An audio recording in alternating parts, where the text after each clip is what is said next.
Good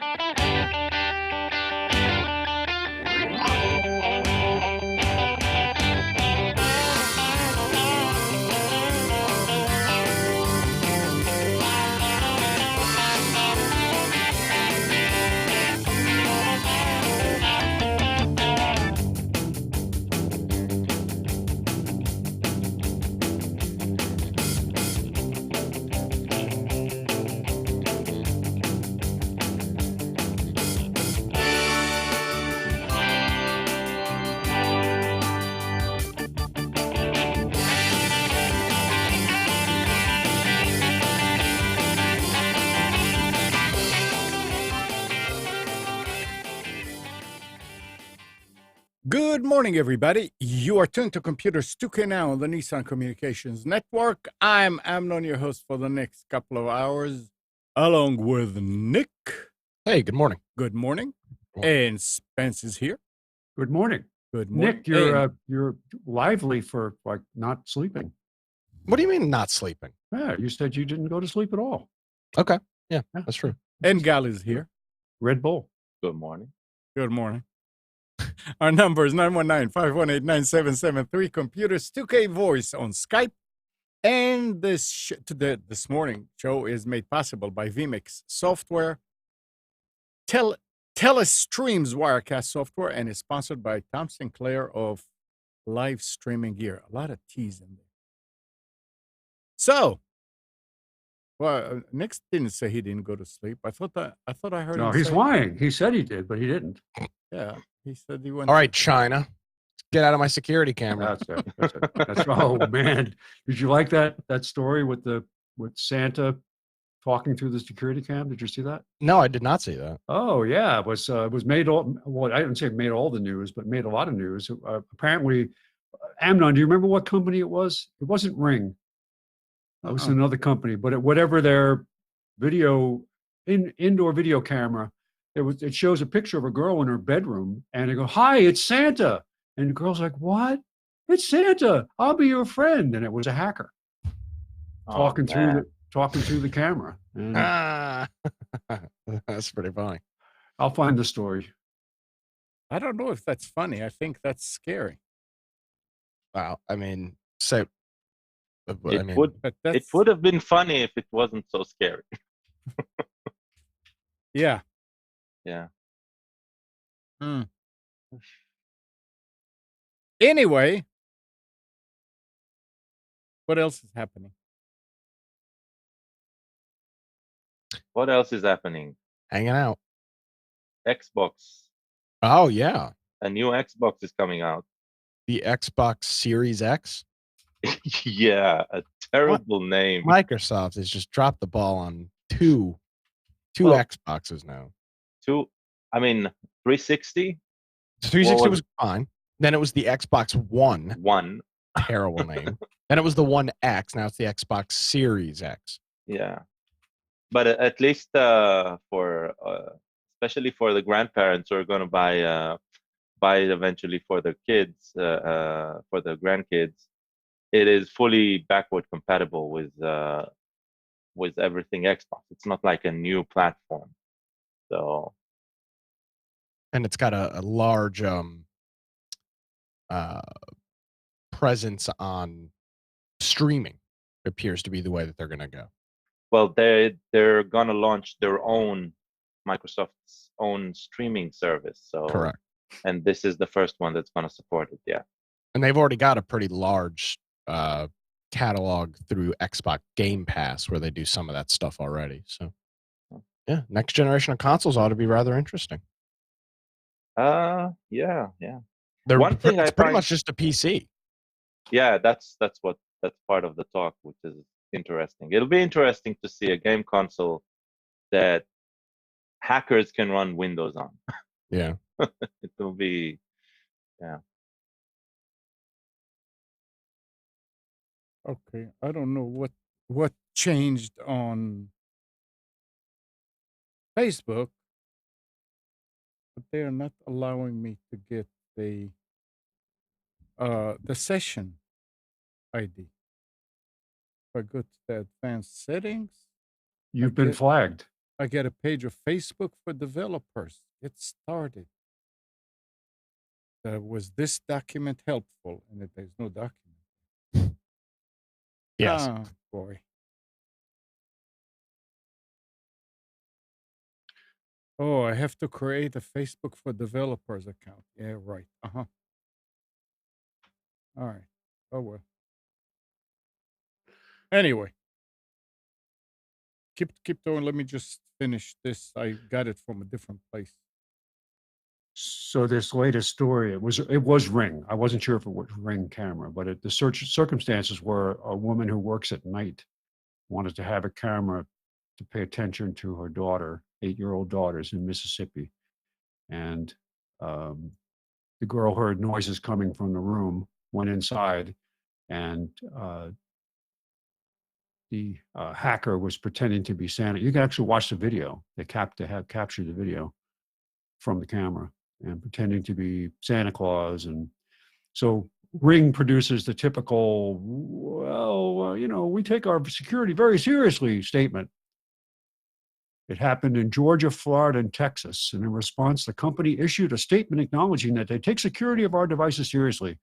We're still investigating the issue and are taking appropriate steps to protect our devices based on our investigation. In other words, they don't know anything yet. And the marketing people wrote, or the PR people actually wrote the statement. And it says, Ring blamed the hacking on its devices on bad actors. Yeah, right. Oh yeah. I'm sorry all your money got out of the bank. It's just there's these bad people robbing banks. That's it. Oh man. Well, I've never, years ago, this is over 10 years ago, I remember there being exposures for any IP camera. It's still out there. Yeah. I mean, because these are hosted somewhere. well, and not only that, even Ring, right? The software is calling home. It's calling their servers. There's no local server holding the data. And so the security has to do with the way the connection between the home device, which is a very small device with a very, let's call it weak CPU, weak resources, right? And it's phoning home directly, just passing through the firewall. And most people don't even have a firewall, just the NAT router. And it's passing through that NAT router out to the world. And I'm guessing that the hack here would probably have been a simple one, not one to hack a specific wireless, but probably just using a weak password. So in this situation, it's probably not even Ring's fault. I'll be surprised if it's the company's fault that this specific camera was hacked. But still, it's like, it might be a good wake-up call, scare, but I don't think it'll change anything in the way they do business. And I don't even know if it'll hurt their business that much. I mean, we're tech people, and out of the four of us, you're the only one who heard the news.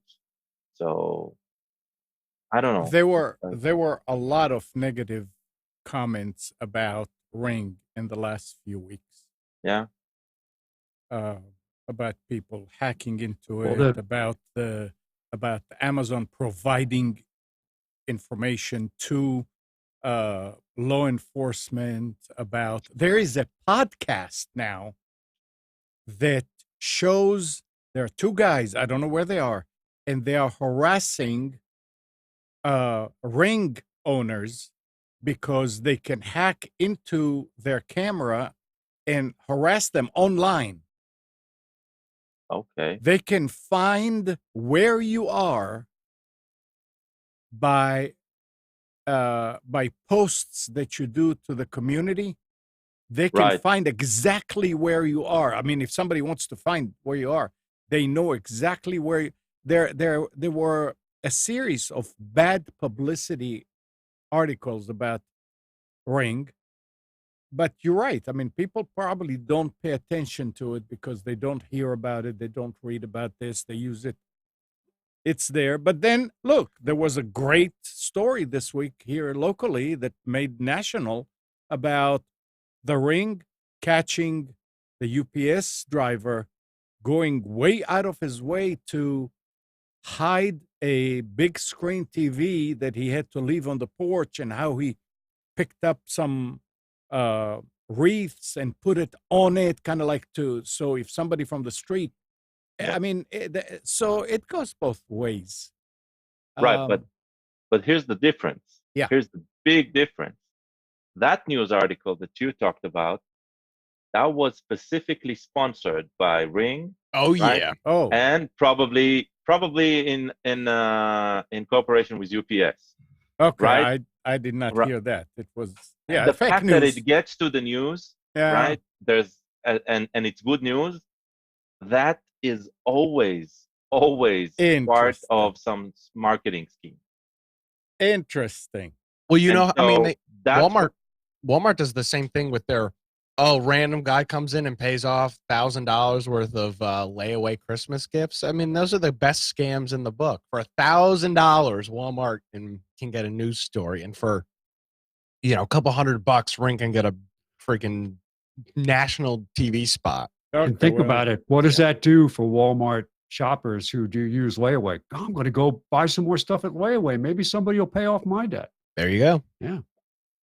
So Genius. it's and so the bad publicity, it sounds like it's more of a reaction to these terrible news items, right? Which are like this, oh, the world is sweet. We have this, we're not Big Brother, right? We're just here to protect you. So I can see that happening. They basically wished upon this bad publicity to come to them by pushing this good publicity. So yeah. either that or they just have very astute people in their marketing department who pay attention to these stories and say, how can we use this? It could be the user of the Ring user said, hey, this is amazing. UPS, you do such a great job. And it got back to Ring and they said, They may not necessarily have planned it, but they certainly capitalized on it. Right.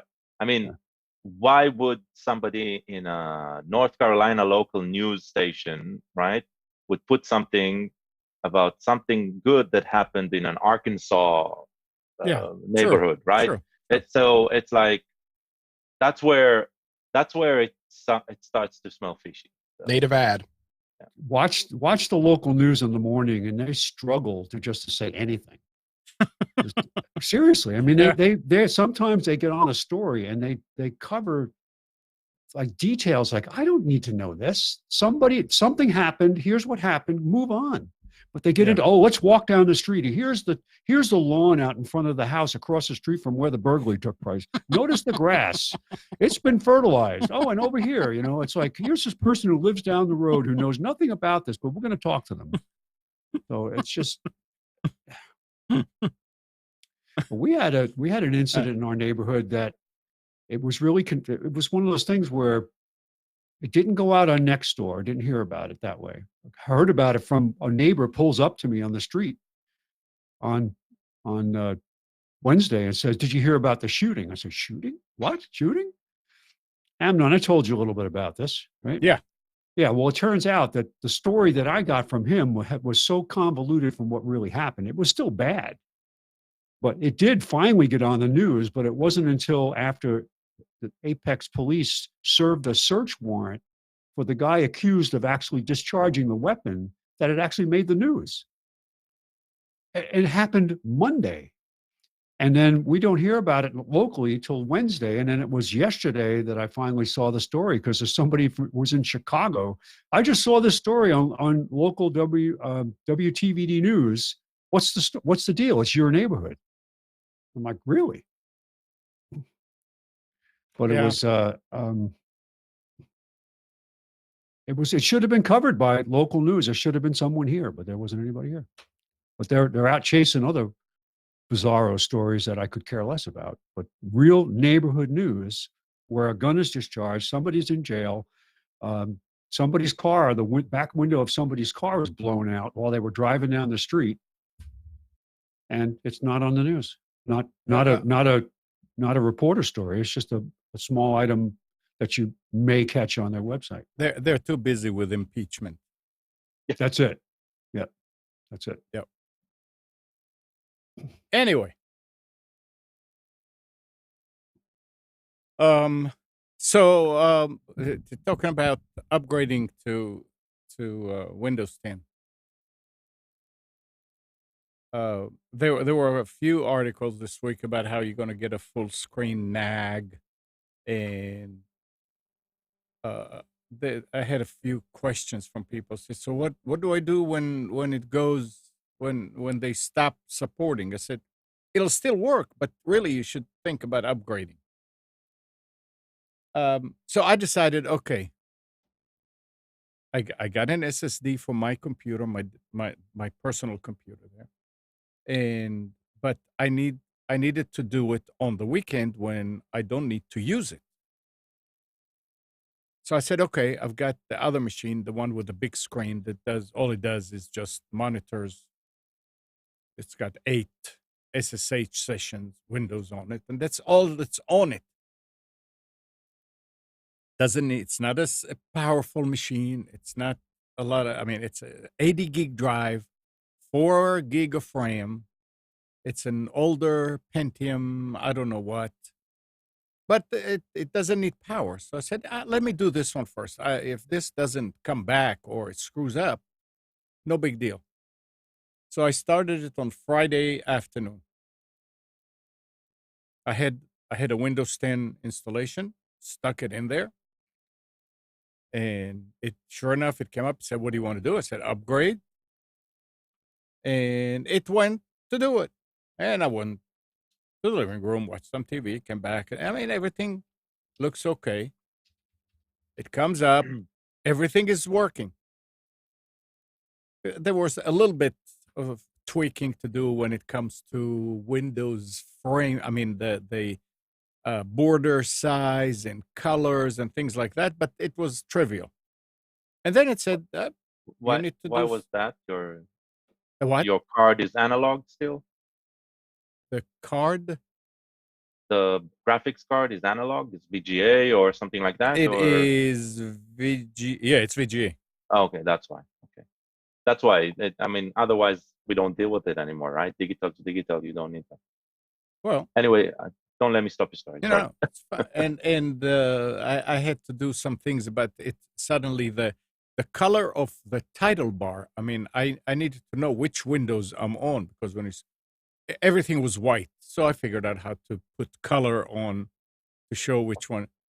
But then it started going about the updates, and it did an update, and then it did some more updates and came back. It says 2 updates did not install. Retry. I retried. Not the same thing. So I restarted the machine. Said, which updates do you remember? No. It had 1703. Wait a second. All right. So you were two major releases behind. Yeah, I was.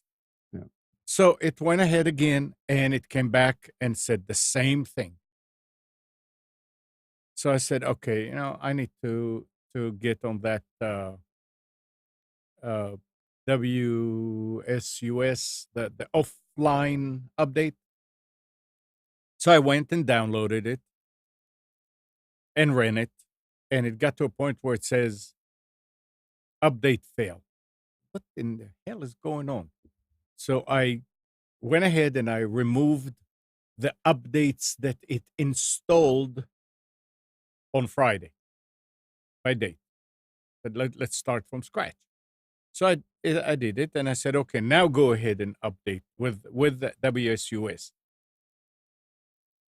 And I'm watching it, and it got to the point where it says no disk space. I said, oh, okay. And I looked, oh yeah, it's an 80 gig. And there's only like 700 meg available on it. I said, geez, how much space does it need?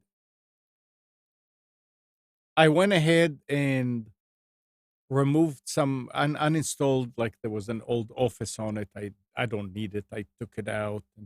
And I saw a folder called Windows.old. And I said, well, let me take that out. It's probably the old Windows 7. It won't let me take it out. Retry. I said, no, you can't delete it. So I went and read, and they said to do it through the control panel. I can't remember where it is exactly, but there is an option there to delete your old Windows. It keeps a copy of your old operating system in case you want to roll back to it. Win.old. No, it was Windows.old, not Win. Or Windows something.old, yeah. Yep. So, and they said that after about a month or so, it will get deleted anyway. But if you need the space to do it right now, is follow these steps. And I went, sure enough, took it out. So from when I started, before I had like about 20 some gig, that was not enough for the updates or for WSUS to do the updates. Now I had about 49 gig free. So I said, That's okay. amazing how small the old folder was. It wasn't Really? that small. It was almost 20 gig. What I'm saying, that's I pretty see what small. you mean. Yeah, Considering what it was holding. Yeah. Anyway. So I did that. That was already Saturday. And I said, okay, go ahead and now and do updates. And it finished and it did the updates. And I'm looking and it's still saying 1703 in the system info. What in the world is going on? And as I'm reading, I'm looking up on the screen and it said updates available. Windows says that. So I go to the updates and I look and it said something 2018 something, but above it, it says 1909. So it had 2 updates available. So apparently it can jump over some updates and do it directly. So I say, yeah, go ahead and do it. That took about 3-4 hours, but it finished. And again, yeah, it's a slower CPU. It's only 4 gig of RAM. So I said, yeah, it's going to take time, but it finished. And I ended up with 1909. Everything is working. Nick, on that machine, I don't have. Before you started this, I know that you clone your drive on a regular basis. I did not clone this one because, again, there's nothing on it. It's one program, Secure CRT, which I have, and I can install it. It's no big deal. So I said, nah, I'm not going to even bother cloning it because really there's nothing on it except OS and that program. But I don't have sound on it. I didn't test the sound, Nick. So I don't know if it did anything, but everything is working now. Now for my machine, yeah, I'm going to clone it, Spence. That's why I also got that SSD for it, and I'm going to clone it to the SSD, take out the original drive, disconnect it, and do all the updates on it. Probably next weekend. I have a customer who I know we had discussed getting off of Windows 7. Yeah. Oh, it was a while ago, and it hasn't called me, and I'm a little worried about getting the call. Oh. It's just like I know I know it has to happen, but I just was so busy I couldn't volunteer to come in and do it. I gotta say though that I learned a lot about Windows 10. About time. Yeah, I know. It's weird, those little things. And you know what? I really blame Microsoft for making it difficult, sort of like on purpose, because everything that you're used to see is still there.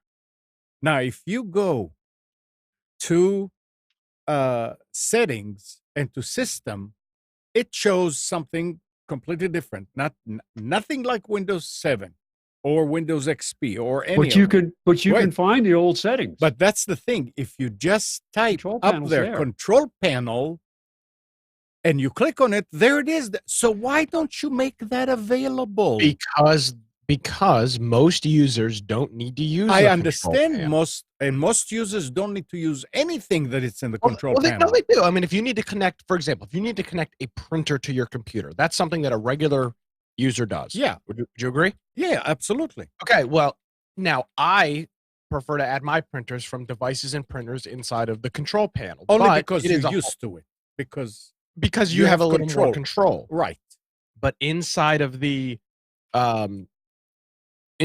settings menu, it's incredibly simple to add a printer. You literally just click one button and it just connects it. It's very user friendly. Okay, so I tell you what, if it is a recent printer, correct. It's not going to work if you have an older printer. It's an IP printer or something like that. You're gonna have to either use that particular vendor's driver utility or know how to go in and add an IP port and all that, which is not. I got used to doing that in Windows XP, adding printers, just using an IP port. I tell you what I'd like to see, like many other programs,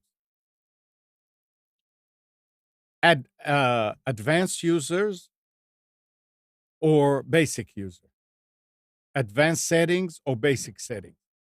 And you can set it up and say, okay, from now on, just give me the advanced settings. And advanced settings will give you all these that you can get into instead of having to go and find out how to get to that point. They could have done that. Everything is there. That's like remember the whole issue about what does a restart do and what does a shutdown startup do, and how do you change the settings, and why if you go to that screen it's grayed out, and all these things, you can't find it, you have to click on advanced, and finally you get to it, and then you realize that, well, there is an advantage to me turning off quick start if I have a machine where I have a lot of stuff running. You turn off the quick start, then it actually does a cold boot every time you shut down and restart the machine. Otherwise, it does this fast boot, and we'll have a kind of a half hibernate. Yeah, it's interesting. But go ahead. Did you notice that most of our complaints are about these niche situations that we find ourselves in, and most users will not? Correct. But we wind up fixing the things that most users can't. They run into something, I can't figure out why this is doing it. We finally drill down and find out, there's a solution, but you have to go back and dig under the covers to find it. Right. So here's the big thing that I take out of this, because my experience with Windows 10 is pretty much like yours, but because we have this perspective of using Windows XP and Windows 7, and we've been there since it started, right, with Windows 1, which was a very interesting shell, right, that nobody wanted to use. What about Bob? Well, Bob, I only saw on YouTube, so you need to remember, I did live in Israel. So if that diskette didn't get to Israel, nobody copied it, and then we never used it.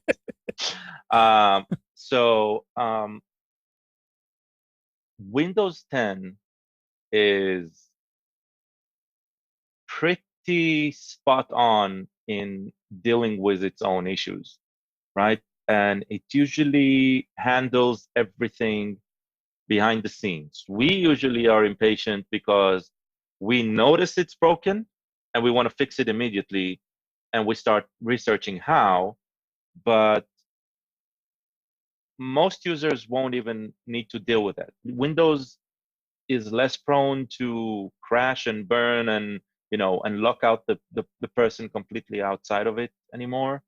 I don't think I've seen a blue screen in ages. Right. It has isolated itself from all of the driver manufacturers' flaws and all of that. And the setup was pretty easy. I like Windows 10. I would use it over other operating systems, not because of the support issue, but because I really do like it. And I started to see changes in the way Microsoft did things with Windows 7. Windows 7 was the first operating system that I saw where you could go in and delete, like say you have a problem with a driver or you had a problem with a device that you just couldn't get it to work right. So you could go in and delete it from the system and restart your machine, and it would rediscover it and fix itself. Okay. It was the first time I'd seen that ever happen, and I was impressed by that. And things did get better over time. But the criticism I have of some of the Windows 10 stuff is that they've removed some of the older drivers that makes it really difficult I understand why they're doing it. I understand that they can't have that giant library going back 20 years. It creates a situation for folks like us that have old devices that we want to use. But you can. And you can do it. I have my old scanner here that has the last driver produced for the scanner was Windows 7. No, you weren't on the show when we talked about a tool I discovered. And that tool is basically how to get the repository of all of the important drivers and the non-important as well to your machine and have them automatically install and update. So there's a tool for that. No, I realize there's a tool for it, and I'm not saying that. And it wasn't like I struggled with this to try to get it to work. I was able to go back. I know where to find the drivers from the manufacturer. I loaded the drivers. I made sure I put compatibility mode in when I run the program, and it's working. Yeah. I completely agree. Yeah. The older stuff, yes, it gets left behind. But then again, any OS has. And I completely understand that they can't have a library of millions of devices. But there are things that they did do when Windows 10 came out that, from the support perspective, me supporting customers with applications that hadn't been updated yet to work with Windows 10, how frustrating it was to try to get that stuff to work. And eventually, I guess pretty much with 7 going away, any software vendor that hasn't updated their system to work with 10 is basically screwed. And how are they supporting their customers if they have not come out with patches or a Windows 10 version? And rightfully so. Yeah, and rightfully so. Exactly. I mean, look what Intel is doing. They're removing all the old drivers for their older devices, the older devices from their website because there's just too many. So if anybody has older motherboards, can I finally throw all those boards I've been saving away? No, but you see, hoping they'd be useful someday. let me tell you here, Nick, and this can involve somebody like you and somebody like Spence and people like us who help other people. Like you said, for anybody to install that printer from Windows, I mean, if they don't know anything about 10, it's a one-button thing. I agree. If somebody is calling you because they have a problem in installing a printer, then assume that they already tried that. So what is your option? Your options is to go a little bit deeper and find out why couldn't it be installed with that one button press? And that is where you need to get into the older kind of interface. Let's call it older interface, the GUI that we are used to that gives you more control. Legacy interface. And if that is not readily available, it's a problem. I mean, it is readily available. You search control panel, it comes right up. I understand, but it's a whole lot easier to just be there, because it is just there. I don't understand. Well, I mean, here on this window, you literally just you search it like you search any other program on your computer. You don't have to go to like a special. I mean, you've never worked on a Mac. You should see what it's like to get into the advanced settings on a freaking iMac. Jesus First thing I do when I set up a machine for somebody is I go in and I find all the old utilities that I love, and I pin them so I can find them. Yeah, might put them in a special folder that the user won't necessarily see, but I go find it all. I know what I want to get to, and it's there. Nothing wrong with that. Yeah, no. Yeah, I mean, and I'm fine. On this machine here, I have an icon right there at the bottom. It's a control panel. So do I on my computer. And it goes into but the I would old make the one. argument that my mother and or grandmother or grandfather doesn't need that. This machine. No, I agree. My video machine is the last machine that I had classic shell on. There's no reason because it was the first machine, the first real production 10 machine I had was this machine. And so I had classic shell on there because the only reason I kept it was because I had so many people I was supporting who used it, classic shell. And thank God now I've got everybody away from using classic shell. They don't need it anymore now that they're used to the Windows 10 interface. That was just a Band-Aid to keep, to make it easy for people to transition. Right. But when I turned classic shell off, it took me a little while to get it set up again the way I want it to be, because it basically removed all of the shortcuts and settings I had built in the menu. So. I would still like to see a settings, basic settings. I would say basic user, advanced user. Amnon, I'm going to get you a book on coding. Yeah, right. All set. There was something I didn't include it in this. Well, I might include one of them in the specials today. It's like a coding for kids. Oh yeah, the Disney one. The Disney one. Yeah. So there we go. I'll get you that on. You like Disney? I like Disney. Okay, good. Who was it? There was a story. Are you Verizon, Amnon? You're Verizon, right? Yeah. Wireless? You have unlimited on your phone? No. Oh, well, then you can't. Then you don't qualify. Sorry. If you're a Verizon Unlimited user, whether it's through FiOS or whatever, or you're on your phone, you qualify for 1 year of free Disney Plus. Is it the versions where they compromise your account data? I don't think so. I signed up for it. It was pretty simple. That's all the versions. No? Oh, okay. Yeah, I put it on, and it was my son reminded me. He had sent me a link a while back, and I didn't do anything about it. He said, "You better do this fast, because it's going to go away." So I signed up for it mainly because I would like to go back and look at some of the older Star Wars movies, getting ready to go watch the next week. We're going to see the new movie. You won't be able to see the older. Well, they have, when I say older, I mean, I have if it's not a videotape, it's a DVD of all the original stuff. So I can go look at that. And the original unedited, unchanged stuff. I have it on VHS, by the way. Yeah, so I have the original. Yeah, my daughter just borrowed that from my son the other day. It's the original unchanged theatrical release from 1978.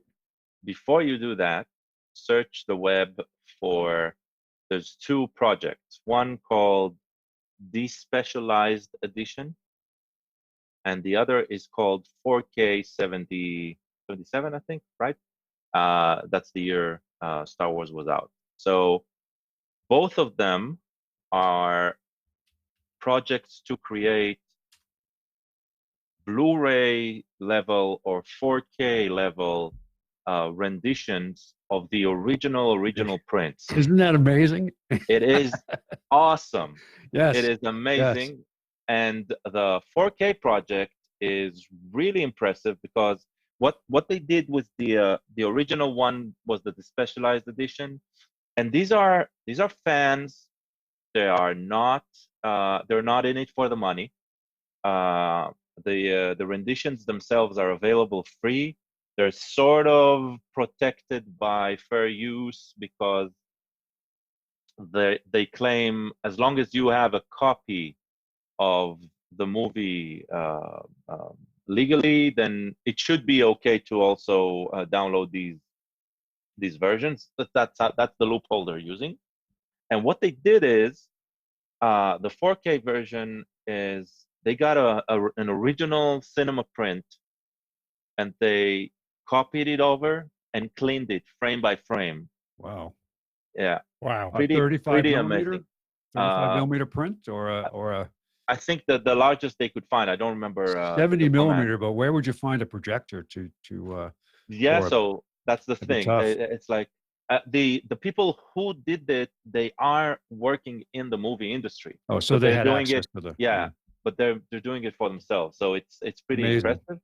And the original one, the specialized edition, they started by taking the original Blu-rays that LucasArts issued originally, and whenever there was an edited scene with the new CGI and all the crap that people really didn't like, they got hold of footage either from original 35 millimeter films or from a VHS or whatever, cleaned it up, DVDs, old DVDs, stuff like that, and just meshed everything into a single cohesive version.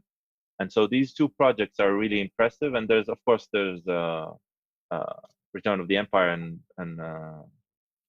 Empire Strikes Back and Return of the Jedi versions as well. It's huge, very impressive projects. Really recommend taking a stab at it if you're a Star Wars fan. If you never watched the documentary called "The People versus George Lucas," it's old now. It's gonna be 10 years old, but it's fascinating to see how at first he was like objecting to all these people that were basically saying, "What did you do to my movie?" Yeah. And then finally, after time, he embraced it. He had to. I mean, well, now he embraced it because he's on the side of the people now. He has zero control of what happens to Star Wars now today. He sold it all off. Yeah, he sold it all out. So. Yep. But yeah. Yeah. Oh well. All right. The interesting thing is that the cast always got it. The cast were always with the people and not with him. They were always for the enthusiasm of the fans more than what the studio wants. So that's interesting. The actors.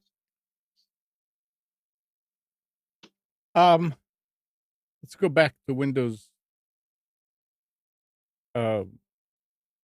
upgrades. And this is an article, but having already started to notify Windows 7 hangers that that support is due to come to an end, Microsoft is now ready to get a little more aggressive. If you haven't moved on from Windows 7, soon you will see a full screen notification warning you that your Windows 7 PC is out of support. Now Fantastic. That will scare what? I said My fantastic. phone just started ringing. Yeah, well, the messages are due to be displayed from the day after support ends. So when January 15 rolls around, anyone who has doggedly stuck with Windows 7 will find that they not only have no support and no security updates, but also that they are pestered by an invasive message delivered by a program called eosnotify.exe. Now, that article is making it sound like you will continuously be notified and pestered, but there's a checkbox there that says, don't notify me again, and you will not get it. But it's the same that it was when we went from to Windows 7. Remember all when we had to go and delete the files that are notifying you and all that? It's going to do the same thing. And the word is that it's already in that latest update from last Tuesday. It's already in there. That when the 15 comes, January 15, you'll see that screen. Things will keep on working. Don't misunderstand. If you missed it, the thing that you're going to be missing are the security updates. I mean, the features, people probably don't care anyway. I was actually thinking about leaving that other machine on Windows 7. It's fine. It doesn't do anything. Yeah, I don't know why anybody would want to run a computer that's connected to the internet with an OS that's not getting security updates. That's the thing. That's like leaving your door unlocked all the time. But it's been like this with people that stuck with XP for a long time. Well, those people are just as stupid. Windows 7. Thank you. And what do you mean? No. Come on. I mean, Emma, I understand. No, Nick, I am not disputing what you're saying. You are absolutely 100% right. Oh, thank you. No, but there are. Yeah, but okay. Can I say this to you? Yes. I think we should be encouraging people to update instead of saying, "Oh, it's probably still going to continue to work." No. And if you don't have it, don't worry about it. I disagree. I think if you don't upgrade, I'm not encouraging people to stay. I'm just letting them know. The truth is, it's going to continue working. It's not like on the 15th, Windows will stop working. But yes, you should update. You should do it now. You shouldn't wait until the 15th. I'm with you on that. Okay. I mean, obviously, here I'm doing. When did you guys know me to switch to upgrade to the next one before the older one was about 2 years old? You know, I mean, it's. I understand it perfectly, and you guys are right. It should. Amnon, I need your help editing my autoexec.bat and config.sys. The config.sys. Is that how you used to turn them off in Windows XP? No, this is no. This is DOS level. Oh, yeah. It was back in the day when you had Windows and you were running Windows 3. You had DOS and you were running Windows 3.1. You had to go in every time you made a change. You had to go in and make a change to the config.sys to load a driver, or to an autoexec.bat to load a batch file to run in the background, and networking. All the stuff had to be manually edited. But you had a lot of control before the days of plug and pray. Yes, Windows 3.1 was the first time you saw an attempt at some type of networking that was sort of easy. Yeah. But it gave you a lot of control, and you could make it do certain things that if you didn't know how to get into the file and edit it, you couldn't. So yeah, it's getting better and better and better. My first CD-ROM was $275 for the hardware. And that was cheap. I went out to Silicon Valley because I used to work for a company that was based in Santa Clara, and I used to go to some of these. What was the big thick catalog get every month, Amnon? Computer Shopper. Yeah, so you look in there and you find ads to say special SCSI CD-ROM drive, only $299. And you go to these backdoor places and buy this stuff. Yep. And it was fantastically expensive. But you'd have to. It was just an exercise. But it worked. I remember going to buy a system board with a built-in processor. It wasn't interchangeable, and it was a hardwired 486 SX. And I thought I was in heaven. And these days, 32 mega memory. And now, listen to this. And I mean, I'm not into this, but this is very interesting. Raspberry Pi Foundation CEO Eben Upton announced that they have sold their 30 millionth Raspberry Pi. Awesome. Yeah. We don't get sales return from our licensees until month end, he said, but at the end of November, we were at 29.8 million units with a monthly run rate of 500,000 to 600,000. So they will.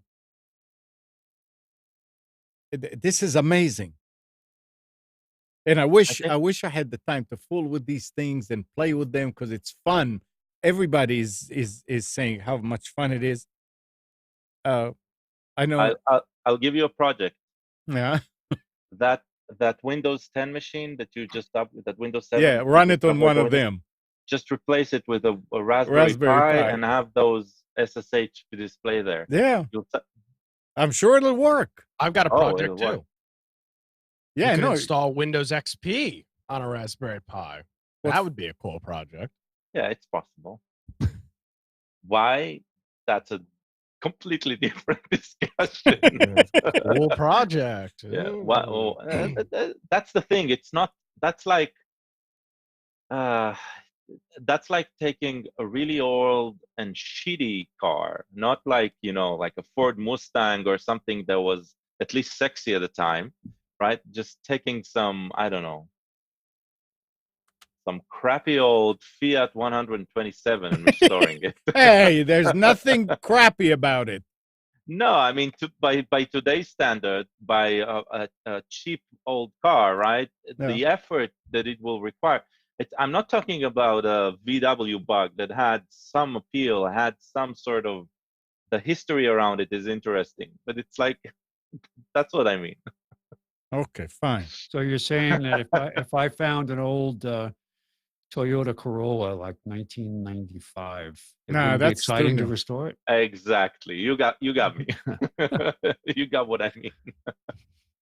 Fiat that would be like putting Windows XP on a Raspberry Pi. It's like, yeah. So yeah, you could take a Fiat 500 and put a V8 on it. that's something else. Yeah, or you could take a big muscle car and put a Fiat 500 motor on it. I knew a guy, this is a long time ago, right? The year I got married, I met a guy who did custom cars. He actually raced funny cars, but he worked for the U.S. Post Office, and how he got away with being away so much racing. He had a manager who really liked him, but he took a Corvair. Everybody remember what a Corvair is? Yeah. Rear engine car. Air cooled. It drove fine. He actually loaned it to me. He was working on my car for a while, and I drove the Corvair around for a week. But he took that Corvair, took the motor out, had an old Riviera, which was a front-wheel drive V8 car, and put that motor and drivetrain in the back of the Corvair. Oh, come on.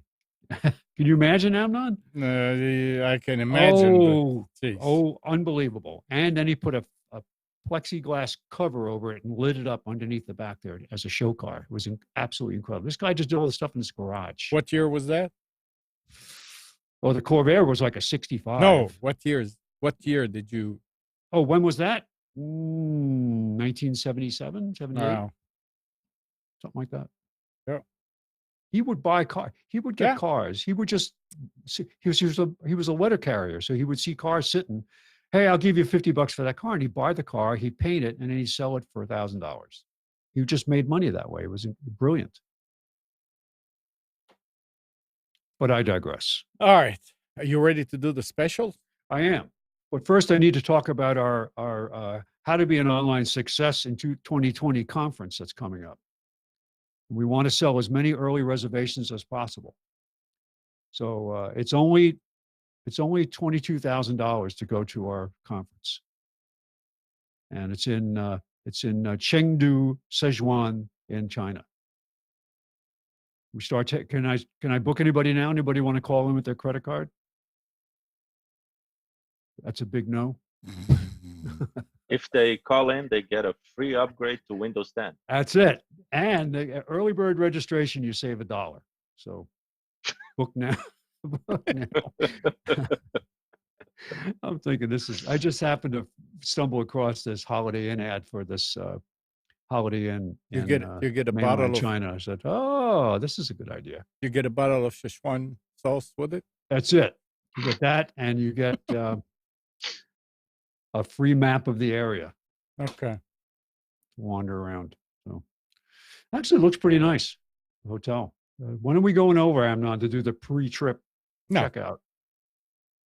Any day now, right? All right. So in keeping with the time of year, I'm not doing regular ads. I'm just doing kind of overview holiday gifts, unique holiday gifts, good buys, weird holiday gifts, and some outright strange ones. But let's have a little fun with this. Computers 2K Now specials for December 15th, 2019.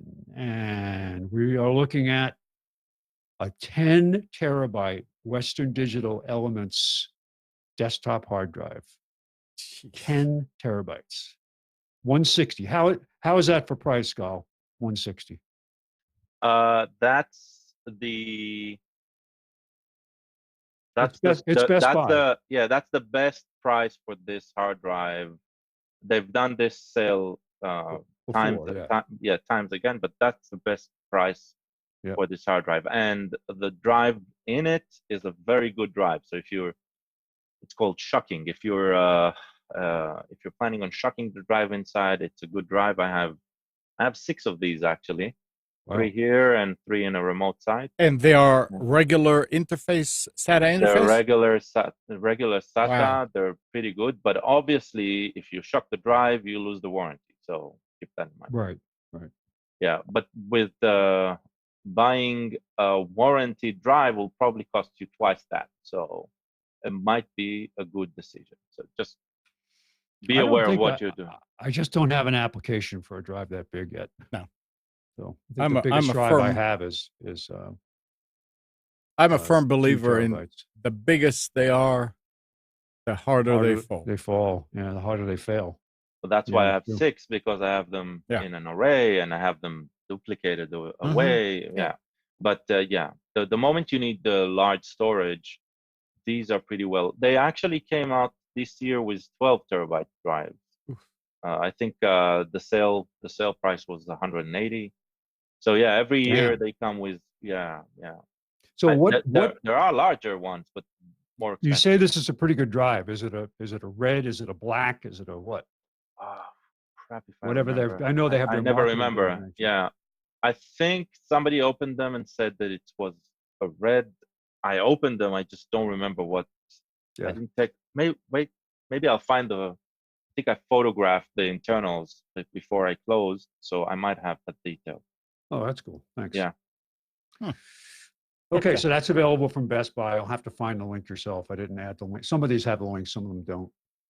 We've got a Whistle 3 GPS pet tracker and activity monitor, $50.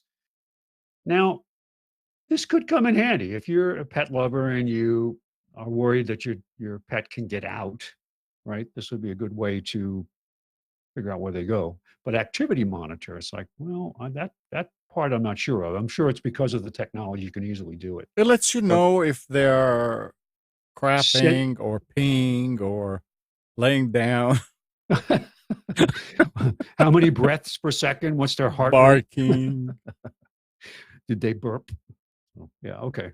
So that's available at Amazon for $50. I mean, Pitt, if this is cheap, you could take this and put it in your kids' bag. Oh, sure. Absolutely. I mean, Yeah. And that's the dirty little part of it is you could use this for anything. For anything. Yep. I don't know. I'm not sure. I would look and see what the limitations of it are. But hey, it's GPS. If it's GPS, it's gonna pull GPS information and save it. Obviously, it's not going to talk back to you live. Right. For this price, it's just not going to do it. But you'll be able to download the information, or maybe it's Bluetooth when it's close by, and you can run the app and say, "Here's where my pet's been." Right, but if you want to keep it discreet, and suddenly there's a whistle sound outside, it'll suddenly talk from the backpack where you put it. Yeah. So it's not that discreet. You'll need to destroy the microphone first or something. Yep. All right, so I stumbled across this one, and it was recommended simply because it is such an inexpensive noise reduction, noise canceling headset. Anker makes some good products. I have several. I've got my SATA drop-in, SATA drive drop-in utilities. I've got Anker Bluetooth stuff. I have Anker USB 3 hubs with switches and so on. But Anker makes some good products. But this is for $39, marked down from $59 on Amazon. It's active noise reduction, Bluetooth, wireless, over-the-ear headphones. 40 hours of playtime. Good features. Three long-haul flights, it's saying, would last. I don't know how long haul that is, but for $39.99, you're getting a reasonably full-featured headset, over-the-ear headset.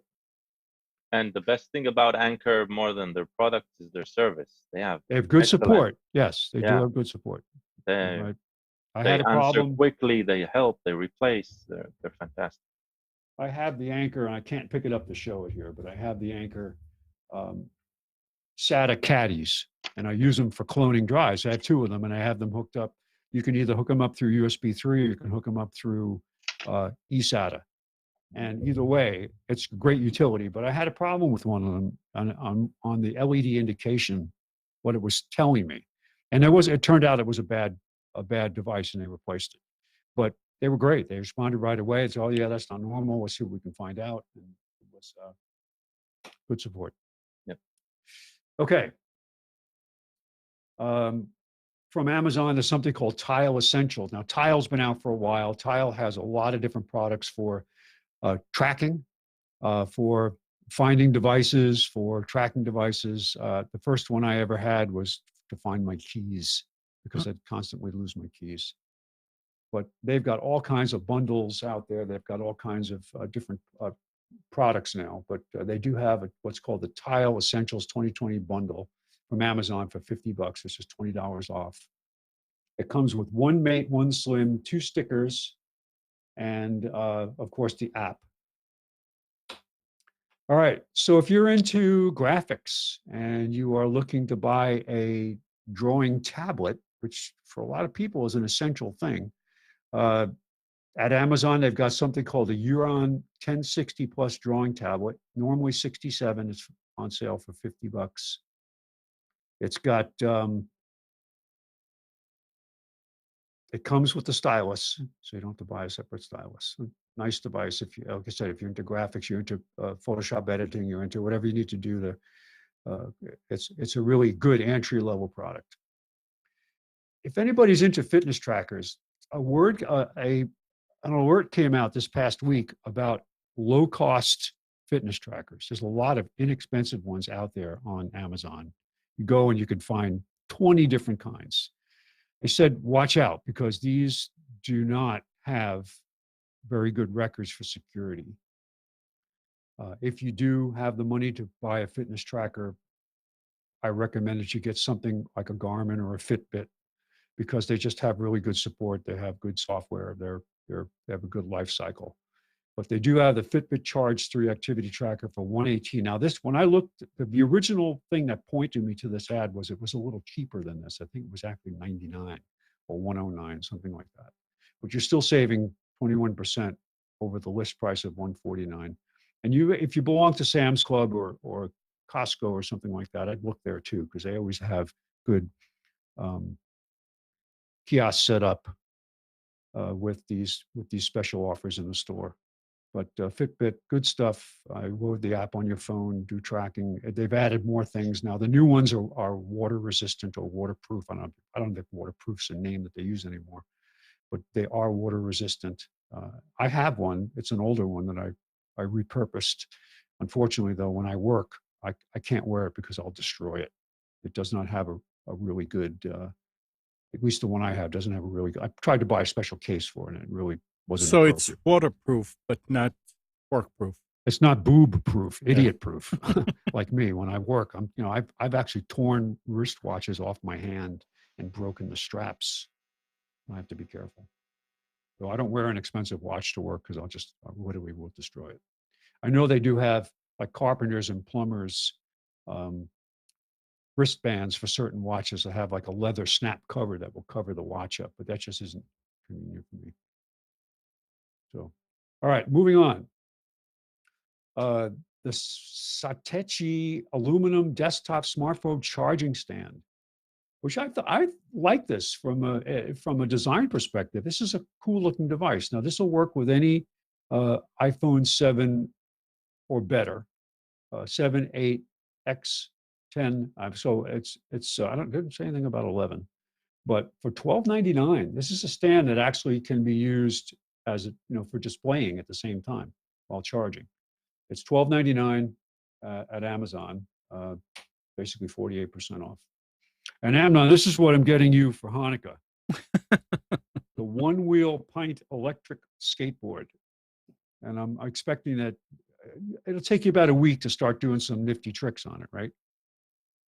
That's got It's called, I ran across this, it's pretty cool. It's 23 pounds, one wheel pint. It's $950 at onewheel.com. And it is an electric skateboard with one big wheel in the center. I would imagine it's not all that hard to ride. Balancing on something like this is not as hard as it looks. And especially the gyroscopic effect of the wheel could help you. But looks like fun. I'm going to get one. I'm going to get two. Mm-hmm. Mm-hmm, mm-hmm. All right. So I did run across an interesting webpage, Zazzle.com, that has some pretty cool tech gifts. Company called Zallo T-shirts makes a lot of this stuff, but I like this one, this tech support one here. The description of tech support, and bear with me because I have to zoom in to read this. The text isn't all that clear on my machine. Tech support, a person who does precision guesswork based on unreliable data provided by those with questionable knowledge. So that is exactly what tech support is. It's basically you being 5 seconds ahead of somebody else. Don't you agree? I have a T-shirt like that. Yeah. That definition is so spot on that it's fantastic. Yes, it's great. Yeah, I'm thinking about getting this one. I like it. I still have my old shirt that said, "No, I will not fix your computer." And I wore that recently. I guess it was about a year ago. Pam and I were on a cruise, and they were on the ship. They were putting in their new what they call medallion service, which was super fast Wi-Fi, all kinds of. You can load the app on your phone. You can look at your schedule. You can check your bill. You can order things on. It's very well done, and the prices of internet on the ship for the quality the prices have just cratered. They're so much cheaper than they were. But the tech guys were in the hall working on the network, and I walked by with that shirt, and they wanted to have their picture taken with me. It was great. It was really a lot of fun. So I had fun with those guys. All right, the next one is computer circuit board socks. If you zoom in close on this, it actually is a circuit board pair. They have all different kinds of socks like this, but it's a lot of fun. Okay, a mouse pad that says my code is guaranteed 100% mistake free. And you have to see that's that pretty to funny. understand. Yeah, that's pretty good. This one is another good shirt. It says life is too short to remove the USB device safely, which I agree. Used to be. Remember when you used to remove USB stuff with XP? How long it would take before it would finally say it was okay? Yeah. Mm-hmm. And if you did take it out, you could potentially crash the machine. That was pretty bad. I like the static Tesla mouse pad. That's pretty cool. And another mouse pad that says, I am an engineer. I'm an engineer. I'm an engineer. Can't spell engineer. I build stuff. And then the one I really like here, it's expensive. Don't think I would buy it. They have all kinds of phone cases that look like either a cassette tape or in this case, it looks like an old audio recorder. Mm-hmm. So you hold it up and that's what people think it is from a distance. It's really cool. But just a lot of good stuff at their site, a lot of fun stuff. All right. So who knew that Roku makes a sound bar? Yeah, I saw that. Yeah, I didn't know that until I saw this, which I thought was actually, if you're going to embed it in something that's useful, here we go. Yeah. So, yeah. The price point is good. Yeah, It's yeah. like, I don't know what the quality of the soundbar is, but right. If the quality is decent, then this is definitely a good soundbar to buy for a non-smart or an older smart TV. I would imagine it's decent. Roku's not known for making crap stuff. No, I mean, Right. And the way they're marketing this is to say, hey, if you have an older TV that's not a smart TV, or one that you want to add the smart function and better sound. Yeah. I mean, a sound bar for $180 alone, that's decent, is a good price. They're not cheap. That's the other thing too, is it's got a Roku built into it. Yes, no, that's cool. Yeah, that's really cool. Very cool. Yeah, I think that's a great way to upgrade an older television. All right, so here's the coding kit, Amnon, we were talking about for you. You can choose between Star Wars The Force or Disney Frozen 2 coding kits. Which ones do you want? Star Wars. Star Wars? Okay. Actually, $80. Get kids started. It says age 6 to 12. Makes it fun to learn how to code. So, all right. So here's another one here. This is appropriate for ages 3 to 5. It's the Osmo Little Genius Starter Kit. So any jump you can get, any advantage you can give a kid, that's something they'll enjoy. It says a great way to turn your iPad into an interactive backdrop for real physical play. And it does more than just teach ABCs. It teaches abstract reasoning and things like that, which is very good. Okay, continuing along here. Another Anchor product. And the reason this stood out was because of the price and the functionality of this thing. This is a portable battery charger, 5,000 milliamps. This is for the size. I have a 2,000, and it's much bigger than this. But what I like about this is a two-in-one dual USB wall charger, foldable AC plug, and Power IQ. Now, interestingly enough, it rates it against an iPhone, an iPad, Samsung Galaxy, and it says 1 charge per device. So if it's 5,000 milliamps and that'll only charge your phone once, what is the power requirement for that phone? That's a lot, right? Am I wrong? Where does it say 1 charge? No, it was in the article I pulled. Oh, okay. Yeah, they talked about the capacity of it. If you go to the webpage and go to Amazon and look at this, it'll talk about what the charging capacities are. But what I really like about this is, look, it's got the flip out AC charge capability. You don't have to bring a separate charger with you. So you can just flip that out, plug it in, and charge it. It's got 2 USBs, and it's got a micro USB, which I guess is another way to charge it. I don't know if that's. Oh, wait. One charge is for the. Oh, right. One charge is for the battery inside it. Yes. What's the capacity of the battery? It'll charge. It says 5,000 milliamps. Yeah, that's a lot of power. That's great. You could jumpstart your car with that, right, Amnon? It's not 5,000 milliamps is not much. I mean, the ones that we buy are 10,000 and big. Yeah, for the size, absolutely. I could show you, like I said, I have a 2,000 that is big, and I bought it to use with the GoPro for doing a long. Yeah. I have an Anchor. I have an Anchor 10,000 milliamps, and it's pretty much double this size in length, right? It's just double the length. But yeah, this is a great deal. This is good. Yeah, $22.99. Talking about chargers for iPhones, for computers, for things like that, I was reading somewhere that if you travel a lot, you need to really be careful where you charge your phone or your computer. Oh, some of these. If you plug your USB, you're completely right. Oh, so there's apparently some scams out there too. I know, right? But they say what you can do. You have 2 choices to be safe.